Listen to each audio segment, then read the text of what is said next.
നമുക്ക് ഇന്ന് വന്നേക്കണത് ഒരു സ്ക്രാം 440 ആണ്. അപ്പോൾ അതിൻ്റെ മേജർ ഡിഫറൻസ് നിങ്ങൾക്ക് അറിയാലോ. ഫ്രണ്ടിൽ നിന്ന് നമ്മൾ നോക്കുമ്പോൾ ഒരു ഹിമാലയൻ 450 വൈസർ കസ്റ്റം ചെയ്തിട്ട് വെച്ചേക്കണത്. അത് കഴിയുമ്പോൾ അവർക്ക് വിസിബിലിറ്റിക്ക് വേണ്ടിയിട്ട് മേഡോഗിൻ്റെ സ്കൗട്ട് ആണ് ഇവിടെ വെച്ച് കൊടുക്കുന്നത്. അത് രണ്ടും ഫോർക്കിൽ മൗണ്ട് ചെയ്തിട്ടുണ്ട്. അപ്പോൾ അതാകുമ്പോൾ നമുക്ക് ലൈറ്റിന് വിഷൻ ഇഷ്യൂ വരില്ല.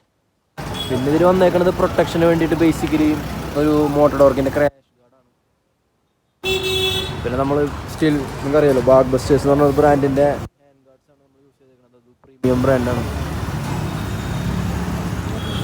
പിന്നെ ഇതിൻ്റെ ബെറ്റർ ഹാൻഡ്ലിങ്ങിന് വേണ്ടി പുള്ളി കുറച്ച് ഹൈറ്റ് ഉള്ള പുള്ളിക്ക് ബെറ്റർ ഹാൻഡ്ലിങ്ങിന് വേണ്ടിയിട്ട് മോട്ടോർ ഡോർക്കിൻ്റെ തന്നെ ഒരു handle bar with mobile holder വെച്ചിട്ടുണ്ട്.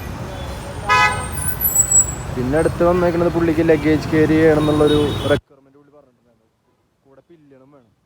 അപ്പോൾ പുള്ളിക്ക് മോട്ടോർ ഡോർക്കിൻ്റെ തന്നെ ഒരു കാരിയർ വിത്ത് ബേക്കർസ് ഫിറ്റ് ചെയ്ത് കൊടുത്തിട്ടുണ്ട്.